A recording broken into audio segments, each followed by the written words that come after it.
Hello welcome dear student. आज हम complex number का 5th लेक्चर लेके आए हैं। इसके पहले हमने 4th लेक्चर कवर करा दिए हैं। उसमें हर एक क्लास जो है 28 से 30 मिनट की रही है, 30 से ज़्यादा भी हो सकती है। वो क्लासें आपने नहीं देखी हैं तो सबसे पहले वो क्लासें देखें, उसके बाद ही हमारा 5वां लेक्चर देखें। 5वें लेक्चर में हम क्या पढ़ा रहे हैं ध्यान से समझिएगा। इसमें हम property of argument of complex number पढ़ा रहे होंगे, प्रॉपर्टी समझाएंगे। इसके पहले मैंने आर्गुमेंट निकालना आपको सिखा दिया था 4th लेक्चर में, नहीं देखा है तो उसे देख लीजिएगा, ठीक है। उसके बाद हम प्रॉपर्टी को समझते हैं। तो प्रॉपर्टी समझिएगा, आर्गुमेंट की प्रॉपर्टी क्या होती है।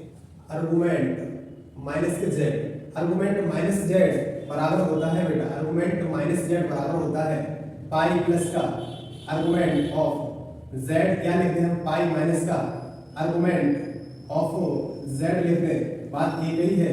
इस प्रॉपर्टी का मतलब ये हुआ बेटा, आर्गुमेंट ऑफ माइनस जेड लिखा है बराबर मैंने लिखा है पाई प्लस के आर्गुमेंट ऑफ जेड और पाई माइनस के आर्गुमेंट ऑफ जेड। इसके पहले आप 2-3 बातें हैं समझ लीजिएगा। ये जो आपका बेटा प्लेन होता है, यहाँ प्लेन ये होती है आपकी रियल एक्सिस, ये होती है बेटा आपकी इमेजिनरी एक्सिस, ठीक है। अब मैंने कोई कॉम्प्लेक्स नंबर आपका ये फर्स्ट क्वाड्रेंट में माना है z बराबर x प्लस के आयोटा पाई, ठीक है, z बराबर x प्लस के आयोटा पाई माना है। अब इस कॉम्प्लेक्स नंबर को बेटा मैंने यहाँ माना है। अब इसका यदि हम कॉन्जुगेट करें तो बेटा वो बनेगा हमारा क्या बनेगा x माइनस के आयोटा पाई, ठीक है। अब वो कॉन्जुगेट बेटा किस क्वाड्रेंट में होगा आप तुरंत बता देंगे, ये प्लस का ये माइनस का, तो वो कॉन्जुगेट कहाँ आ जाएगा बेटा, इस क्वाड्रेंट में आ जाएगा। x माइनस के आयोटा पाई कहाँ आ जाएगा, इस क्वाड्रेंट में आ जाएगा, ठीक है। अब एक बात बताइए, इसका जो कॉन्जुगेट हुआ वो इस क्वाड्रेंट में आया है, यानी कि यहां से उसकी इस रियल एक्सिस के साथ उसकी मिरर इमेज बन गई। यदि हमने कोई क्वाड्रेंट यहां माना है, क्या माना है बेटा, जैसे मैंने माना है z बराबर माइनस के x और प्लस के आयोटा y, ठीक है, माइनस प्लस क्वाड्रेंट होता है।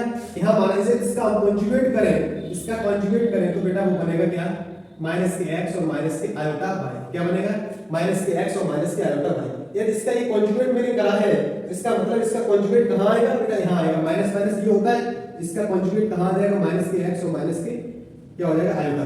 अब आपने यहां से बात समझ पाई होगी, इसकी जो है बेटा यहां से उसकी मिरर इमेज बन गई, यहां पर इसकी यहां इसकी मिरर इमेज बन गई, ठीक है, इसकी यहां मिरर इमेज बन गई। यदि हम क्या करें, यहां पर इस z में माइनस का मल्टीप्लाई करा दें तो तुम्हारा क्या बनेगा, यहां से z में बेटा माइनस का मल्टीप्लाई कराएंगे तो तुम्हारा बनेगा क्या बेटा, माइनस के x और माइनस के आयोटा y, ये बनेगा। तो अब बताओ माइनस का मल्टीप्लाई करा रहे हैं तो इसका मतलब वो यहां से डायरेक्ट कहां आ रहा है, इस क्वाड्रेंट में आ रहा है। यहां से आपको क्या आ रहा है बेटा, यहां इस क्वाड्रेंट में आ रहा है, तो इसका मतलब उसकी जो इमेज बनेगी इस मूल बिंदु के सापेक्ष बदल जाएगी। यदि हम इसलिए ये क्वाड्रेंट में मैंने माना है z बराबर माइनस के x प्लस आयोटा y, यहाँ ये माइनस का मल्टीप्लाई कराए तो इसका मतलब माइनस का मल्टीप्लाई कराएंगे तो बेटा यहाँ बनेगा x प्लस के क्या बनेगा, x माइनस के क्या बन जाएगा बेटा, x माइनस के आयोटा y, ये बन जाएगा। ये बेटा कहाँ पहुंचेगा, ये तुरंत आ जाएगा यहाँ पर। तो इसका मतलब यहाँ से इसकी मूल बिंदु के सापेक्ष यहाँ इमेज बन गई। अब आपने पता कर लिया होगा, यदि z यहाँ है इसका कॉन्जुगेट कहाँ होगा, नीचे होगा। यदि z यहाँ है, इस यहाँ इस कॉम्प्लेक्स नंबर कोई कॉम्प्लेक्स नंबर हमने इस सेकंड क्वाड्रेंट में माना तो उसका कॉन्जुगेट कहाँ होगा, यहाँ होगा। यदि कोई कॉम्प्लेक्स नंबर इस क्वाड्रेंट में था उसको माइनस का मल्टीप्लाई कराया तो वो कहाँ आया बेटा, उसकी इमेज बन गई, इस मूल बिंदु के सापेक्ष बदल गई। इसके यहाँ हमने माइनस का मल्टीप्लाई कराया, इसके सापेक्ष बदल गई। तो ये प्रॉपर्टी ये कहती है कि argument of minus Z, argument of minus Z, देखो जैसे हमने जेड ये मान लिया, यहाँ एंगल था थीटा, अब हम जैसे इसमें माइनस का मल्टीप्लाई कराएं तो बेटा वो कहाँ आ जाएगा, यहाँ आ जाएगा, आ गया। यहाँ एंगल उसका x के सापेक्ष कितना बन रहा था, थीटा। अब ये देखो ये पूरा एंगल आपका कितना होता है, ये पूरी रेखा पाई की होती है, पाई की होती है, ये एंगल थीटा। तो इधर से जब ऐड करेंगे तो पाई, यहाँ से जब हम देखेंगे x एक्सिस से इधर से तो क्या बनेगा, यहाँ से बनेगा pi plus theta. Pi plus theta का मतलब क्या होगा, यहाँ से, और इधर से हम जब देखेंगे तो पाई में से क्या करेंगे, थीटा को माइनस करेंगे, इधर से बनेगा पाई माइनस थीटा। तो ऊपर से बन रहा है पाई प्लस थीटा और नीचे से बन रहा है पाई माइनस थीटा। तो इसका मतलब क्या हुआ, पाई प्लस के थीटा का मतलब आर्गुमेंट ऑफ जेड और पाई माइनस थीटा का मतलब argument of Z, pi minus का आर्गुमेंट ऑफ जेड। ये बात आपको बिल्कुल क्लियर हो गई होगी, फर्स्ट प्रॉपर्टी आपको बिल्कुल कवर हो गई होगी। दूसरी प्रॉपर्टी समझिएगा ध्यान से, यहाँ लिखा है मैंने आर्गुमेंट, यहाँ लिखा है बेटा आर्गुमेंट ऑफ जेड का, ठीक है, जेड का जो है हमने पहले कॉन्जुगेट किया, उसका आर्गुमेंट निकाल रहे हैं। अब बताओ मुझे, ये जेड था, इसका हम कॉन्जुगेट करें तो कहां आ रहा है, यहाँ आ रहा है। अब बताओ यहाँ उसका जो एंगल बनेगा कितना बनेगा, माइनस थीटा। अब देखना ये प्रॉपर्टी ये कहती है आर्गुमेंट ऑफ जेड। अब देखो आर्गुमेंट ऑफ जेड, इसका मतलब इसका आर्गुमेंट कितना था, थीटा, इसका कितना हो गया, जेड बाहर का कॉन्जुगेट क्या हो गया भाई, माइनस थीटा। तो डिफरेंस कितने का होगा, यानी कि केवल माइनस का डिफरेंस ही तो आ रहा है, तो इसका मतलब यहाँ यदि माइनस लगा दें इसके आर्गुमेंट में तो दोनों बराबर हो जाएंगे कि नहीं हो जाएंगे, इसका मतलब यहाँ इसका क्या लगा दें बेटा, माइनस लगा दें। इस प्रॉपर्टी को तरीके से और लिख सकते हैं, यहाँ लिख सकते हैं बेटा आर्गुमेंट ऑफ क्या कर सकते हैं 1/z। अभी बताएंगे कि कैसे करेंगे, क्यों करेंगे। ये जो आर्गुमेंट की प्रॉपर्टी होती है बेटा, ये लॉग की प्रॉपर्टी को फॉलो करती है। यहाँ नोट पॉइंट बना के लिख लेना, क्या नोट बना के लिख लेना, आर्गुमेंट की प्रॉपर्टी जो है, आर्गुमेंट की प्रॉपर्टी लॉग की प्रॉपर्टीज को फॉलो करती है, ठीक है, ये नोट बना के लिख लेना। तो अब आपने यहाँ पर ये सेकंड भी समझ लिया होगा, कितना होगा आर्गुमेंट ऑफ z बाहर का निकालें तो माइनस आर्गुमेंट ऑफ z, और यहाँ इसे लिख सकते हैं आर्गुमेंट ऑफ 1/z लिख सकते हैं, ठीक है बेटा। थर्ड प्रॉपर्टी आपकी ये कहती है कि आर्गुमेंट ऑफ z1 मैंने लिया, आर्गुमेंट ऑफ z1 z2 दोनों का मल्टीप्लाई लिया है, तो देखो लॉग में आपने पढ़ा होगा, क्या पढ़ा होगा, लॉग की प्रॉपर्टी आपने पढ़ी होगी बेटा, क्या होता है log m into n, क्या होता है log m प्लस क्या होता है log n होता है, ठीक है। ये प्रॉपर्टी आपने पढ़ी होगी, नहीं पढ़ी होगी तो अभी समझ लीजिएगा। जैसे यहाँ पे log m की पावर n, तो क्या होता है बेटा n log m होता है, ठीक है। थर्ड प्रॉपर्टी log की ये होती है बेटा, यहाँ बात करें, यहाँ लिख रहा हूँ log m अपॉन n, तो बेटा वो बनता है log m माइनस का log n बनता है, ये log की प्रॉपर्टी होती है, ठीक है। तो यहाँ हमने क्या किया, दोनों को मल्टीप्लाई किया, तो log की प्रॉपर्टी के अनुसार ये क्या बन जाएगा, एक मिनट बेटा, यहाँ हमने थोड़ा सा क्या किया, log लिख दिया है, log की प्रॉपर्टी के अनुसार बेटा क्या बन जाएगा, यहाँ पर आर्गुमेंट ऑफ z1 और प्लस के क्या बन जाएगा आर्गुमेंट ऑफ z2 बन जाएगा, ठीक है। अब फोर्थ प्रॉपर्टी आपकी ये कहती है, यहाँ बेटा आर्गुमेंट ऑफ z1 z2 लिखा है, उसको हम लिख सकते हैं आर्गुमेंट ऑफ z1 और माइनस के आर्गुमेंट ऑफ z2, क्या लिख सकते हैं आर्गुमेंट ऑफ z2। पांचवी प्रॉपर्टी बेटा ये कहती है आर्गुमेंट ऑफ z की पावर n लिखा है, उसे हम लिख सकते हैं क्या, n को आगे ले लेंगे, ठीक है, और आर्गुमेंट ऑफ क्या लिख लेंगे बेटा z लिख लेंगे।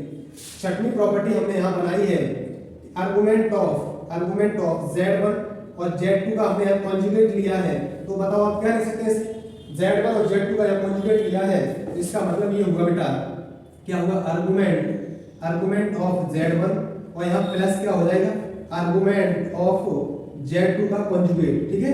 अब मुझे एक बात बताओ, यहाँ से आप क्या लिख सकते हैं इसे आर्गुमेंट ऑफ z1, अब देखो आर्गुमेंट ऑफ z2 का जो है, z2 का कॉन्जुगेट का ये क्या किया आर्गुमेंट निकाला गया है, तो कॉन्जुगेट का जो आर्गुमेंट निकालते हैं माइनस के बराबर आता है, उसी के माइनस के बराबर, तो इसका मतलब ये किसके बराबर आएगा, माइनस के आर्गुमेंट ऑफ z2 के कॉन्जुगेट के बराबर आ जाता है, ठीक है। तो यहाँ से आपकी एक नई प्रॉपर्टी बन गई, ठीक है। और आपकी पहली प्रॉपर्टी हो गई बिल्कुल क्लियर, सेकंड भी हो गई। अब सेकंड में ये बात आप ध्यान से समझ लीजिएगा, क्या समझ, यहाँ हमने क्या लिखा आर्गुमेंट ऑफ 1/z लिखा है, यहाँ लिखा देता हूँ, जैसे हमने सातवीं प्रॉपर्टी यहाँ लिखी है आर्गुमेंट ऑफ 1/z जो है बेटा, तो क्या हो जाएगा आर्गुमेंट ऑफ 1 और माइनस से क्या हो जाएगा लॉग की प्रॉपर्टी के अनुसार आर्गुमेंट ऑफ z।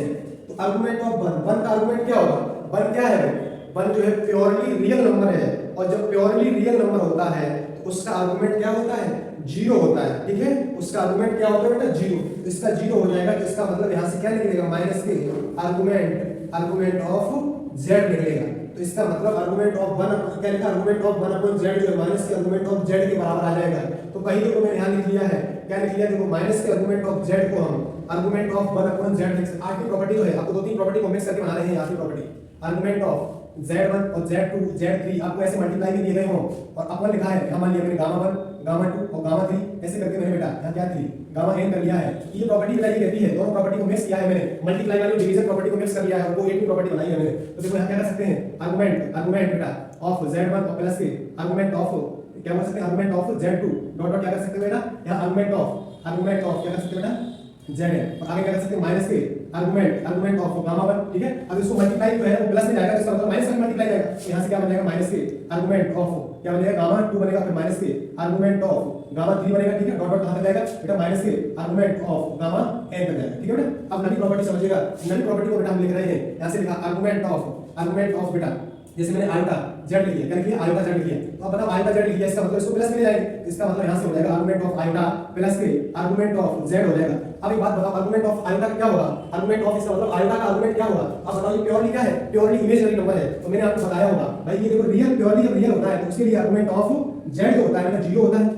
प्योरली जब बेटा इमेजिनरी नंबर होता है तो उसके लिए आर्गुमेंट ऑफ जेड क्या होता है बेटा पाई/2 होता है, ठीक है। अब माइनस के साथ है तो बेटा माइनस के पाई/2 हो जाएगा, यहाँ माइनस के साथ है तो इसका हो जाएगा आर्गुमेंट ऑफ जेड माइनस के पाई हो जाएगा, क्या हो जाएगा बेटा, आर्गुमेंट ऑफ जेड इसका हो जाएगा बेटा पाई हो जाएगा, ये एंगल कितना बनेगा पाई, ठीक है बेटा, उसका जेड हो जाएगा। तो प्योरली इमेजिनरी नंबर के लिए क्या हो जाएगा इसका आर्गुमेंट पाई/2 और प्लस के से क्या लिख सकते हैं आर्गुमेंट ऑफ जेड लिख सकते हैं। 10वीं प्रॉपर्टी यहाँ लिख रहे हैं बेटा आर्गुमेंट ऑफ माइनस के आयोटा जेड लिख लिया, तो बताओ यहाँ क्या कर सकते हैं बेटा माइनस के आर्गुमेंट क्या लिख सकते हैं बेटा, इस तरीके से लिख सकते हैं बेटा आर्गुमेंट ऑफ माइनस के आयोटा प्लस के आर्गुमेंट ऑफ जेड लिख सकते हैं। यहाँ से बताओ आर्गुमेंट ऑफ माइनस आयोटा, इसका मतलब ये प्योरली रियल नंबर है, नेगेटिव दिशा में, तो आप क्या लिख सकते हैं इसे माइनस के पाई/2 हो जाएगा इसका आर्गुमेंट यहाँ से, और प्लस के आर्गुमेंट ऑफ जेड लिख सकते हैं, ठीक है। अब 11वीं प्रॉपर्टी बेटा हम लिख रहे हैं, 11वीं प्रॉपर्टी कहती है z1 और z2 के मापांक का स्क्वायर दिया गया है, तो उसको मैंने आपको बताया होगा, क्या बताया होगा कि z1 के मापांक का स्क्वायर और प्लस के z2 के मापांक का स्क्वायर और प्लस के 2 real part of z1 z2 के कॉन्जुगेट के बराबर लिख सकते हैं। इसको आर्गुमेंट के अनुसार और लिख सकते हैं, इसी प्रॉपर्टी को वो भी लिख लीजिएगा, इसे z1 के मापांक का स्क्वायर और z2 के मापांक का स्क्वायर और प्लस के 2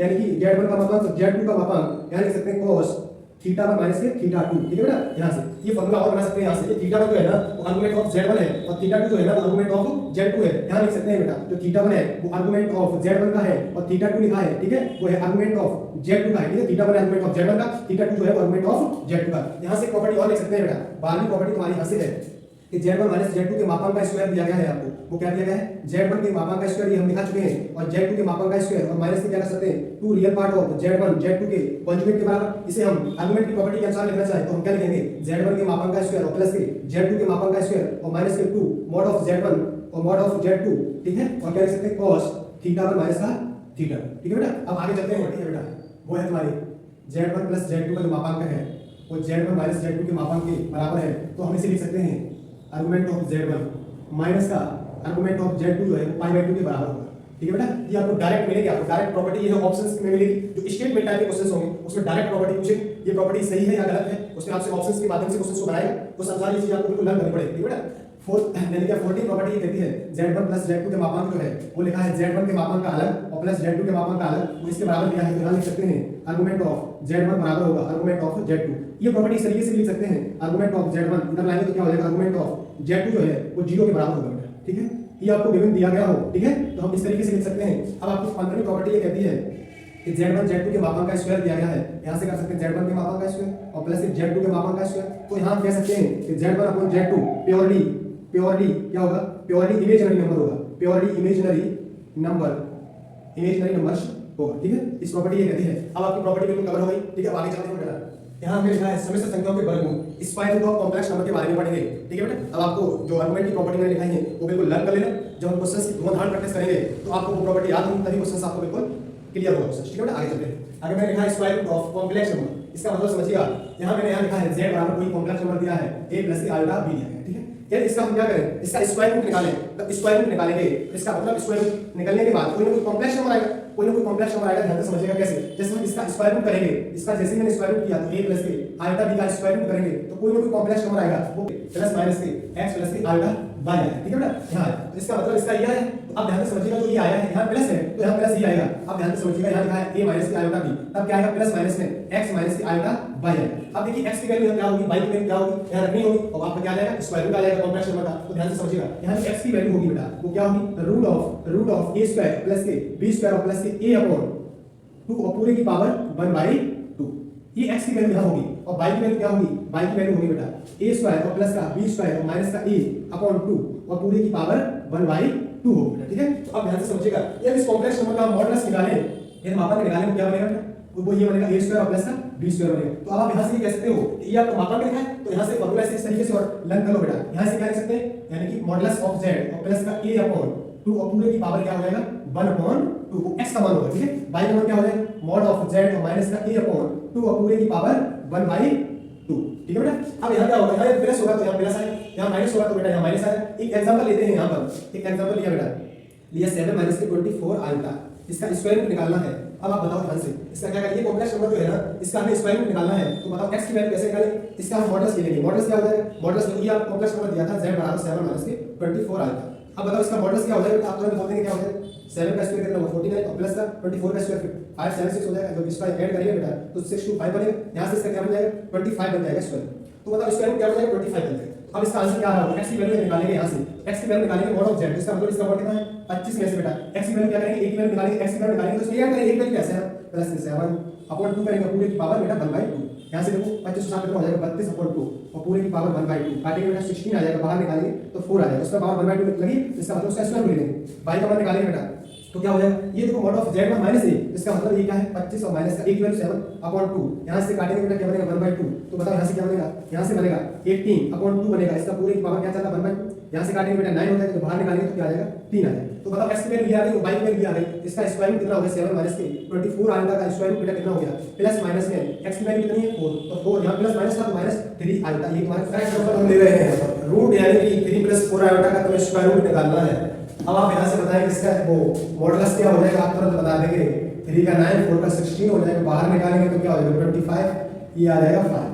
अभी बताया फार्मूला क्या बताया, x में क्या करें मॉडुलस ऑफ z यानी कि ऐड करके 2 का भाग लगा के और 1/2 कर दें वो x की वैल्यू, और y की वैल्यू क्या है बेटा मॉडुलस ऑफ z में -a कर दें अपॉन 2 कर दें और उसमें क्या करें 1/2 कर दें, ठीक है ये y की वैल्यू। अब बताओ x की वैल्यू निकालेंगे, ये मॉड कितना है बेटा 5 लिखा है प्लस a की वैल्यू 3 है अपॉन 2 बनेगा तुम्हारा, यहां से बन जाएगा 1/2, देखो ये क्या हो जाएगा 8 में भाग लगाएंगे 4 बार जाएगा, बाहर निकालेंगे 2 आ जाएगा।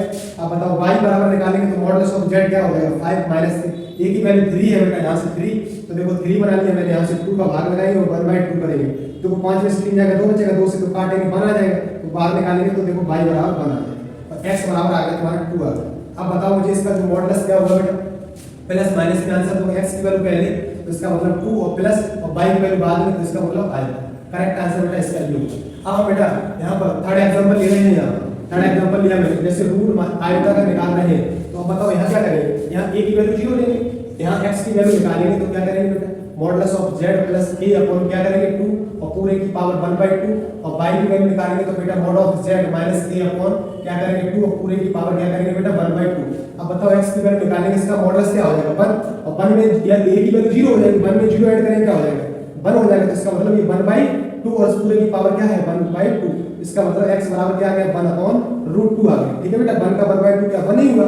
अब इसमें देखते हैं मॉडुलस ऑफ z क्या हो जाएगा बेटा, यहां इसका 1 हो जाएगा 1 माइनस a की वैल्यू क्या है, a की वैल्यू है 0 हो जाएगी और 0 और अपॉन क्या हो जाएगा 2 और पूरे की पावर बेटा 1/2 है, तो यहां से बताओ y बराबर क्या हो जाएगा 1/√2 बनेगा, y बराबर क्या बनेगा 1/√2 बन जाएगा। अब बताओ यहां ध्यान से इसका जो आंसर आएगा प्लस, तो यहां प्लस में आएगा तो इसका मतलब यानी कि रूट आयोटा का क्या आ जाएगा प्लस माइनस x की वैल्यू क्या है 1/√2 और प्लस अब y की वैल्यू क्या 1/√2 और आयोटा, यही तुम्हारा इसका करेक्ट आंसर हो जाएगा। इसे लिखने का तरीका क्या हो जाएगा, रूट आयोटा बराबर प्लस माइनस के, इसे नोट कर लेना ध्यान से 1 प्लस के आयोटा अपॉन √2, इसे आप लर्न ही कर लेना, ये हम क्वेश्चंस में डायरेक्ट यूज करेंगे, जब क्वेश्चंस की प्रैक्टिस कराएंगे तो डायरेक्ट क्वेश्चंस में यूज करेंगे। और यहीं से अगर हम माइनस के आयोटा का निकालें तो आप बता देंगे प्लस माइनस के 1 माइनस के आयोटा अपॉन √2 निकालेंगे, ठीक है बेटा ये आप नोट कर लेना ध्यान से, इसे लर्न भी कर लेना, बिल्कुल नोट पॉइंट बना के इसको लिख लेना। यानी क्या रूट आयोटा का क्या होता है प्लस माइनस के 1 प्लस आयोटा अपॉन √2 और रूट माइनस के आयोटा बेटा रूट माइनस आयोटा का होता है प्लस माइनस के 1 माइनस आयोटा अपॉन √2। अब ये क्वेश्चन आपका आया हुआ है, क्वेश्चन है यहां देखो हम ले रहे हैं, चौथा एग्जांपल आपका ले रहे हैं, यहां लिखा था उसमें यानी कि रूट आयोटा और प्लस का लिखा था और माइनस के रूट आयोटा, कि रूट आयोटा माइनस के अंदर था, ठीक है। अब बताओ इसका आंसर क्या हो जाएगा, इसका जो आंसर बनेगा बेटा क्या बनेगा, प्लस माइनस को बाहर ही ले लेता हूं, इसका जो आंसर बनेगा वो क्या बनेगा 1 प्लस आयोटा अपॉन √2 बनेगा। इसका क्या बनेगा, इसका बनेगा तुम्हारा क्या, इसका बन जाएगा बेटा प्लस के 1 माइनस के आयोटा अपॉन √2 बनेगा। अब बताओ इसे आप क्या लिख सकते हो, प्लस माइनस के से लिखने का तरीका क्या हो जाएगा 1 अपॉन √2 और प्लस आयोटा अपॉन √2 हो जाएगा और प्लस के 1 अपॉन √2 हो जाएगा और माइनस के आयोटा अपॉन √2 हो जाएगा। अब बताओ इससे ये कट जाएगा बेटा, अब ये क्या हो जाएगा यहाँ ऐड होगी प्लस माइनस के, यहाँ देखो 1 पर क्या हो जाएगा 2 हो जाएगा, 1 पर आपका 2 हो गया, इसका मतलब नीचे √2 है, √2 से काटेंगे क्या आ जाएगा √2, आपका आंसर आएगा प्लस माइनस के √2। कई कई ऑप्शंस में आपको √2 भी देखने को मिल जाएगा, तो आपका √2 ऑप्शन हो जाएगा, ऐसे दिया गया है ये आंसर हो जाएगा। अब बेटा आगे चलते हैं, हम क्यूब रूट ऑफ यूनिटी के बारे में समझते हैं। यहाँ लिखा है क्यूब रूट ऑफ यूनिटी। आप यूनिटी का मतलब समझते हैं, यूनिटी का मतलब होता है बेटा एक, यूनिटी का मतलब समझे एक, क्या होता है बेटा एक, तो यूनिटी का मतलब क्या होता है बेटा एक। तो अब यहाँ जैसे हमने लिखा है a की पावर 1/2, इसे आप क्या पढ़ेंगे बेटा, इसे पढ़ेंगे square root of root of A, क्या पढ़ेंगे स्क्वायर रूट ऑफ ए। तो अब क्यूब रूट ऑफ ए होने का मतलब बेटा ये है कि जैसे हम 1 का ना है, 1 का आपको क्यूब निकालना है, तो क्यूब का मतलब 1 की 1/3 पावर निकालना है। इसको एक तरीका और होगा लिखने का, क्या होगा, इस तरीके से आप लिख सकते हैं, इस 1 का 1/3 निकालना है, 1 यानी 1 और 1 की पावर 1/3 यानी कि 1 का क्यूब रूट निकालना है, तो क्या होगा, अब आपने बचपन में यही पढ़ा होगा, उसका क्यूब रूट क्या होता है, उसका क्यूब रूट 1 होता है। अब आप आ गए हो बड़ी क्लास में, बड़ी क्लास आप कवर करके आ गए हो, आप प्रिपरेशन कर रहे हो, तो इसमें आपको बहुत सारे कुछ मेथड्स बनेंगे कॉम्प्लेक्स नंबर में 1 की क्यूब निकालने के, और भी तरीके होंगे भाई। उसमें तो क्या होता था, 1 का क्यूब 1 आता था, तो यहाँ भी देखो कैसे क्या आ रहा है, ध्यान से समझिएगा। 1 की यानी 1 की पावर 1/3 लिखा है, यानी कि a की पावर 1/2 से क्या पढ़ेंगे, स्क्वायर रूट ऑफ ए, यही लिखिए बेटा a की पावर 1/3। इससे आप क्या पढ़ेंगे, इसे पढ़ेंगे क्यूब रूट ऑफ ए पढ़ेंगे, यहाँ लिखेंगे 1 की पावर 1/4, इसे क्या पढ़ेंगे फोर्थ रूट्स ऑफ ए पढ़ेंगे, ठीक है। तो आप ध्यान से समझिएगा, यहाँ मैंने क्या किया है, 1 यानी 1 की पावर 1/3 है ना, उसका क्या होता था बचपन में, तो हमने यही पढ़ा था, उसका आंसर क्या होता था, 1 होता था। अब देखिए, अब कॉम्प्लेक्स नंबर में जब 1 नहीं होता है, ये पढ़ने के बाद तो आप समझ लेंगे कॉम्प्लेक्स नंबर में उसका जो क्यूब रूट है ना, वो 1 नहीं होगा, क्या होगा, ध्यान से समझिएगा। इसको बेटा हमने x सेलेक्ट कर लिया, क्या कर लिया, x सेलेक्ट कर लिया। जब मैंने इसे x सेलेक्ट किया है, ठीक है, तो अब मैंने यहाँ x सेलेक्ट किया है, तो इसका मतलब यहाँ दोनों पक्षों का क्यूब करेंगे, तो यहाँ मैंने लिखा है दोनों पक्षों का क्यूब करने पर, ठीक है बेटा, क्यूब किया में तो क्या हो जाएगा, x की पावर 3 बराबर 1। यहाँ से देखो x की पावर 3 निकालना है, -1 बराबर 0 हो जाएगा। यहाँ देखो, यहाँ इसकी पावर 1/3 करें तो यहाँ से क्या बनेगा फॉर्मूला, x - 1 और क्या बनेगा x² + x + 1 हो जाएगा, और बराबर क्या हो जाएगा बेटा 0 हो जाएगा। इसको हम 0 के बराबर करेंगे, क्या हो जाएगा, x - 1 बराबर 0, तो इसका रूट 1 निकल आएगा, x बराबर 1। अब देखो यहाँ x² और प्लस के x और प्लस 1 बराबर क्या लिखा है 0, यहाँ से इसके रूट निकालेंगे, तो इसके यहाँ फैक्टर नहीं बन रहे, तो यहाँ से धराचार नियम लगाएंगे। धराचार नियम क्या कहता है, x बराबर -b प्लस माइनस के रूट क्या होता है, b² - 4ac अपॉन क्या होता है बेटा 2a होता है, ठीक है। आप ध्यान से समझिएगा, वही रूल लगाएंगे, यहाँ x बराबर क्या होता है -b, इसका मतलब b की वैल्यू क्या हो जाएगी यहाँ पर, ax² + bx + c से तुलना करा देंगे आप, वैसे यहाँ b की वैल्यू 1 हो जाएगी, तो -1 और प्लस माइनस रूट b का स्क्वायर 1 और -4 a की वैल्यू क्या हो जाएगी 1 और c की वैल्यू 1 और अपॉन क्या हो जाएगा बेटा 2a की वैल्यू 1 हो जाएगी। x बराबर तुम्हारा बना -1 और प्लस माइनस के रूट -3 और अपॉन क्या बन गया 2। अब आप यहां से रूट कितने निकले भाई, इसके क्यूब रूट ऑफ यूनिटी जो है, इसका मतलब 1 के क्यूब कितने निकले, 1 यानी 1 की पावर 1/3 है, उसके यानी कि रूट्स कितने निकले, तो आप कहते हैं x बराबर 1 और क्या निकला x बराबर -1 और प्लस के रूट -3 अपॉन 2 और क्या निकला x बराबर -1 और माइनस के रूट 3/2 निकला। तो अब आप बताओ, इस ये यहाँ लिखा है माइनस के रूट 3 लिखा है, इसे आप क्या लिख सकते हैं, रूट 3 इंटू रूट -1 लिख सकते हैं, तो यहाँ से रूट 3 लिख दिया और यहाँ से आप क्या लिख सकते हैं, यहाँ आप इसे लिख सकते हैं आयोटा। आपको बताया है हमने शुरुआत की क्लास में, इसे क्या लिख सकते हैं, आयोटा लिख सकते हैं। तो अब आप इसे लिखना चाहो, अब आप क्या लिख सकते हैं, x बराबर -1 और प्लस के क्या लिख सकते हैं बेटा, रूट 3 और आयोटा अपॉन 2 लिख देंगे बेटा, ठीक है, ये लिख देंगे। इसे क्या लिख देंगे, x बराबर -1 और माइनस के रूट 3 आयोटा अपॉन 2 लिख देंगे, ठीक है बेटा। अब एक बात ध्यान से समझिएगा, इसको इसके रूट कितने आए आप तुरंत बोल देंगे 1 आया, और क्या है -1 और प्लस के रूट 3 आयोटा अपॉन 2 आया, और यहाँ क्या है -1 और माइनस के रूट 3 आयोटा अपॉन 2 आया, ठीक है, ये आपके रूट आ गए। अब मुझे एक बात बताओ, यहाँ से कुछ प्रॉपर्टी बनाएंगे हम, यहाँ से इसकी प्रॉपर्टी बनाएंगे। अब एक बात बताओ, इसे हम ऐसे भी लिख सकते थे 1 -1/2 और प्लस के रूट 3/2 आयोटा लिख सकते हैं, और यहाँ से क्या लिख सकते हैं माइनस और माइनस रूट 3 आयोटा अपॉन क्या लिख सकते हैं, अलग अलग टू कर सकते हैं, क्या कर सकते हैं अपॉन 2 और अपॉन 2 लिख लेंगे, ठीक है। तो अब आपने क्या है, इसको क्या लिखा, ये इसका क्या करेंगे, इसका वर्ग करेंगे, अब आपको तुरंत ये मिल जाएगा, इसका वर्ग करेंगे ये मिल जाएगा, फिर इसका वर्ग करेंगे तो आप ये मिल जाएगा, करके देख लेना। यहाँ से आपका बनेगा ये एक, तो क्या बन गया 1 बन गया। इसे हमने क्या किया, इसे ओमेगा नाम दे दिया।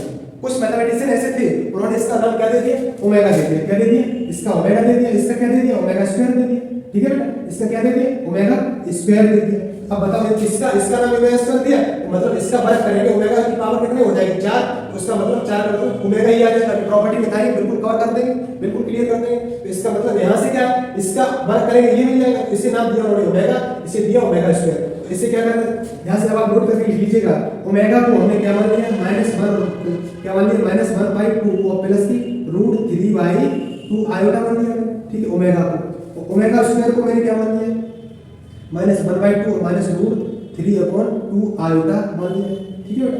अब हम इसकी प्रॉपर्टी समझते हैं, प्रॉपर्टी क्या क्या होती है, ध्यान से समझिएगा, आगे चलते हैं। इसके रूट क्या होते थे, 1 और क्या है बेटा, एक 1 है रूट इसका, ठीक है बेटा, और 1 और ओमेगा है, क्या है ओमेगा है, और क्या है ओमेगा स्क्वायर। इसे मैंने ये 1 था, इसका क्या स्क्वायर क्या होती थी -1 और प्लस रूट 3 आयोटा अपॉन क्या है 2 होता था इसका, ठीक है। इस ओमेगा स्क्वायर को क्या होता था -1 और माइनस में रूट 3 आयोटा अपॉन 2 होता था। अब इसकी प्रॉपर्टी समझिएगा, प्रॉपर्टीज समझिएगा, इसकी प्रॉपर्टीज क्या होती है। तो प्रॉपर्टीज यहाँ सबसे फर्स्ट प्रॉपर्टी यहाँ से लिखेंगे, देखो ये जब इसका स्क्वायर करेंगे ये मिलेगा, पता है ना, इसका स्क्वायर करेंगे ये मिलेगा, तब उस अनुसार मैंने इसे ओमेगा नाम दिया, इसे ओमेगा स्क्वायर दिया। ये जो लिखा है ना, इसका मतलब यही तो है, अभी हमने बताया था, इसका मतलब यही तो है, ये जो लिखा है इसका मतलब क्या है, यही तो है। तो अब आप बताओ, इसका कॉन्जुगेट करें तो ये मिलेगा, यदि इसका कॉन्जुगेट करें तो ये मिलेगा। अब आप यहाँ से कह सकते हो कि ओमेगा स्क्वायर का कॉन्जुगेट करें तो ओमेगा मिलेगा। यहाँ से एक बात और कह सकते हो कि ओमेगा का कॉन्जुगेट करें तो क्या मिलेगा, ओमेगा स्क्वायर मिलेगा। बताओ, बोल सकते हो कि नहीं बोल सकते। अब आपकी देखो यहाँ से दूसरी प्रॉपर्टी क्या कहती है, दूसरी प्रॉपर्टी ये कहती है इन दोनों का मल्टीप्लाई कराएं बेटा, इन दोनों का मल्टीप्लाई कराएं, ओमेगा का ओमेगा स्क्वायर में मल्टीप्लाई कराएं। तो बताओ यहाँ से मल्टीप्लाई कराएंगे, आप करके देख लीजिएगा, बनाएगा यहाँ से। तो ये प्रॉपर्टी आपकी दूसरी बन गई क्या, कि ओमेगा क्यू का मान क्या हो गया 1 हो गया। अब आपको क्या है, ओमेगा क्यू का मान क्या है 1 है। तो यहाँ से आप एक बात सिद्ध करेंगे, ओमेगा की पावर 6 उसका मान भी 1 होगा, ओमेगा की पावर 9 उसका मान भी 1 होगा। यहाँ से आप 1 भी बोल सकते हो, ओमेगा की पावर 12 उसका मान भी 1 होगा। यहाँ से एक बात बोल सकते हैं, ओमेगा की पावर 3 के मल्टीपल में कुछ भी हो तो उसका मान क्या होगा 1 होगा। तो यहाँ से प्रॉपर्टी आप बना के नोट कर लीजिएगा, ओमेगा की पावर 3 के मल्टीपल में कुछ भी नंबर हो तो उसका क्या है, उसका मान 1 हो जाएगा। यहाँ तुमसे पूछ ले जरा यही तुरंत, ओमेगा की पावर क्या लिखा है 7 to 9, इसका मान बताओ। तो 3 का भाग इसमें देखो जा रहा है, 3 का भाग लगाएंगे, 3 को नीचे आएगा, 3 चौक 12, 3 रखा, तो इसका मतलब इसका मान क्या हो जाएगा, इसका मान हो जाएगा बेटा 12। अब देखो ध्यान से, अब इन दोनों को हम ऐड कर रहे हैं, इन दोनों को ऐड करेंगे तो यहाँ से क्या मिलेगा, ओमेगा प्लस ओमेगा स्क्वायर मिलेगा। तो यहाँ से इन दोनों को ऐड करेंगे, इससे ये कट जाएगा, इससे ये क्या बन जाएगा, ये ऐड होके क्या बन जाएगा -1 बन जाएगा। ये सीधा लाएंगे तो क्या बनेगा 1 प्लस ओमेगा स्क्वायर बराबर 0 बन जाएगा। एक प्रॉपर्टी यहाँ से फिर बन गई हमारी, थर्ड प्रॉपर्टी बन गई क्या 1 प्लस ओमेगा और प्लस ओमेगा स्क्वायर का मान क्या होगा 0 के बराबर होगा, ठीक है बेटा। और फोर्थ प्रॉपर्टी यहाँ से क्या बनेगी, फोर्थ प्रॉपर्टी यहाँ से आप बोल सकते हैं कि 1 प्लस के ओमेगा लिखा और प्लस ओमेगा की पावर 2 लिखा, इस पूरे की पावर बेटा हम यहाँ क्या मान लें, यानी कि p मान लेता हूँ, ठीक है। इसलिए पूरे की पावर p मान लेता हूँ, इस पूरे की पावर p मान लेता हूँ। अब बताइए इसके आंसर क्या क्या हो सकते हैं। यहाँ से 2 पॉसिबिलिटी बनेगी बेटा, 2 पॉसिबिलिटी क्या बनेगी, देखो यहाँ से, यहाँ p की जगह हम बेटा 1 मानते हैं, क्या मानते हैं 1, यहाँ भी 1 मानते हैं, यहाँ भी 1 मानते हैं। तो देखो यहाँ क्या हो जाएगा 1 प्लस ओमेगा, ओमेगा स्क्वायर का मान क्या हो जाएगा 0 हो जाएगा। p की जगह बेटा हम 2 मानते हैं तो क्या हो जाएगा 1 की पावर 2 1 हो जाएगा, ओमेगा की पावर 2 ओमेगा हो जाएगा, वो स्क्वायर हो जाएगा। यहाँ 2 मानेंगे तो क्या बनेगा बताओ, यहाँ ओमेगा ये 1 प्लस ओमेगा स्क्वायर होगा, यहाँ ओमेगा की पावर 4 हो जाएगा, ओमेगा की पावर 4 का मतलब क्या होगा 1 प्लस ओमेगा स्क्वायर होगा। यहाँ से देखो यहाँ क्या कर सकते हैं, ओमेगा की पावर 3 का भाग लगाएंगे, ओमेगा की पावर 3 का मान तो क्या हो जाएगा 1 हो जाएगा, ओमेगा बचेगा, इसका मान क्या हो जाएगा 0 हो जाएगा। इसका मतलब इसका मान क्या होगा 0 हो गया। फिर इसका अब p बराबर यहाँ लेता हूं, p बराबर पहले मैंने लिया क्या 0 लिया, तब भी क्या है p बराबर मैंने 1 लिया था, ठीक है बेटा। p बराबर 1 लिया तब 0 आया, p बराबर 2 लेता हूं तब भी 0 आया। अब p बराबर यहाँ 3 लेता हूं तो देखो 1 की पावर 3 1 हो जाएगा, प्लस यहाँ देखो ओमेगा की पावर 3 का मान 1 होता है, प्लस ओमेगा की पावर 6 का मान भी 1 होता है। तो यहाँ से क्या हो जाएगा 3 आ जाएगा। तो यहाँ से आपकी 2 पॉसिबिलिटी बनी बेटा, क्या ओमेगा की पावर यानी क्या है p बराबर बेटा 3 लेता हूं तो उसका मान क्या दे रही है, p बराबर 3 लेता हूं तब वो मान दे रही है 3। ये प्रॉपर्टी जो है ना, अब देखो यहाँ 0 लेता हूं और यानी कि क्या लिया बेटा 1 लिया 2 लिया तब वो आंसर 0 दे रही है, और भाई 3 लेता हूं 6 लेता हूं 9 लेता हूं तो वो आंसर 3 देगी। तो यहाँ आप देख सकते हो जब p 3 का गुणज नहीं है, जब p 3 का गुणज नहीं है तब वो मान 0 है। जब वो क्या है p 3 का गुणज है, जब p 3 का गुणज है, जब p3 का गुणज है, जब बेटा p3 का गुणज है तो उसका मान क्या होगा 3 होगा, ठीक है बेटा। अब आगे बेटा इसके आगे की प्रॉपर्टी हम अगली क्लास में करेंगे। थोड़ी सी प्रॉब्लम है, स्वास्थ्य ठीक नहीं है, तो आप मेरे चैनल को सब्सक्राइब करें, लाइक करें, कमेंट करें, शेयर करें। Thank you.